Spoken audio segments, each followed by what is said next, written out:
Assalamualaikum warahmatullahi wabarakatuh. Perkenalkan, nama saya Chandra Kirana dengan NIM 210240011 dari Prodi Ilmu Komunikasi. Dan di materi ini saya akan menjelaskan materi tentang manajemen isu dan krisis. Ya, sebelumnya saya akan menjelaskan terlebih dahulu tentang manajemen. Apa sih itu manajemen? Mungkin dari sebagian kita banyak sekali mendengar kata manajemen. Ya, tentunya manajemen itu adalah bagaimana cara kita mengatur sesuatu, misalnya mengatur pola makanan, mengatur pola kehidupan, mengatur waktu kita dari pagi sampai malam hari, itu termasuk dari manajemen. Sedangkan yang kita bahas di sini adalah manajemen isu dan manajemen krisis, ya. Sedangkan isu adalah bagaimana cara kita menanggapi sebuah berita atau informasi yang kita dapat, itu bisa kita kelola sebaik mungkin sehingga informasi yang kita dapat dari luar sana kita bisa menyaringnya dan juga bisa mendalami informasi yang kita dapatkan tersebut.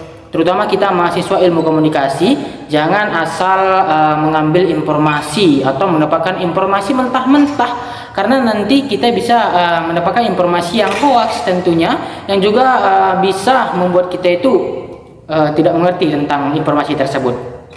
Nah, sedangkan krisis yaitu bagaimana cara kita berpikir secara krisis terhadap informasi yang sudah kita dapatkan. Ketika informasi masih berada di tahap isu, itu masih kiranya masih mudah diselesaikan lah, masih mudah untuk ditangkap informasinya. Sedangkan ketika sudah masuk ke dalam informasi yang dinamakan krisis, itu sudah berat dan sulit untuk penyelesaiannya di bidang informasi, ya.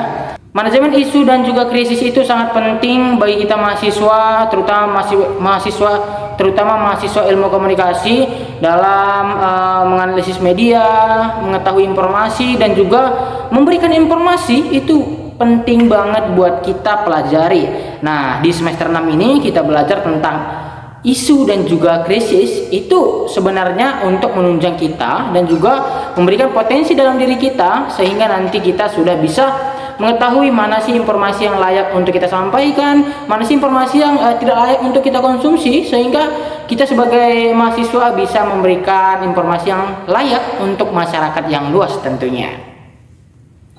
Dan juga kita di sini mengatur tentang bagaimana cara kita berkomunikasi, mengatur bagaimana informasi yang sudah kita dapatkan dari media, apakah benar-benar informasi tersebut itu emang informasi real, beneran, atau informasi hoax.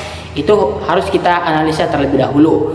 Nah, selanjutnya ketika kita memiliki media dan juga media sosial yang kita kelola, kita juga bisa loh dengan mempelajari manajemen isu dan juga krisis, kita itu bisa mengelola media sosial kita dengan baik. Barangkali dengan kita bermedia sosial dengan banyak followers, banyak pertemanan, ya bisa membuka lapangan pekerjaan untuk kita, bahkan membuka lapangan pekerjaan untuk orang lain, ya, tentunya seperti itu.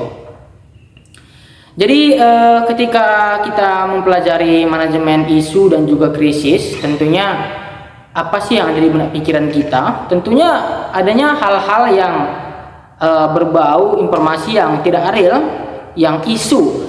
Isu apa sih yang saat ini beredar di masyarakat? Misalnya tentang isu pemilihan presiden, tentang isu pembunuhan, isu penculikan dan juga sebagainya. Itu harus kita cerna dengan baik. Jangan sampai ketika kita mendapatkan informasi di sebuah media, lalu kita menyampaikan informasi tersebut kepada teman kita, dan informasi yang kita sampaikan tersebut ternyata informasi hoax.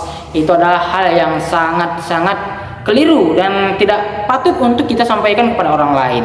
Jadi dengan mempelajari manajemen isu dan krisis ini, semoga kita sebagai mahasiswa sudah mengerti ya pentingnya mempelajari materi ini, dan untuk kedepannya semoga kita itu sudah expert lah di bidang mengelola informasi, mendapatkan informasi, dan juga ya bagaimana cara menyelesaikannya. Tentunya kedepannya nanti saya akan membahas tentang apa sih dampak dari manajemen isu dan juga krisis jika kita tidak terlalu perhatikan informasi yang kita dapat dari luar sana. Ya, semoga kita itu terhindar dari informasi-informasi yang hoax yang tanpa kita sadari sudah kita sampaikan pada orang lain, dan ternyata informasi tersebut tidaklah baik untuk kita, bahkan untuk kita sampaikan kepada orang lain. Terima kasih.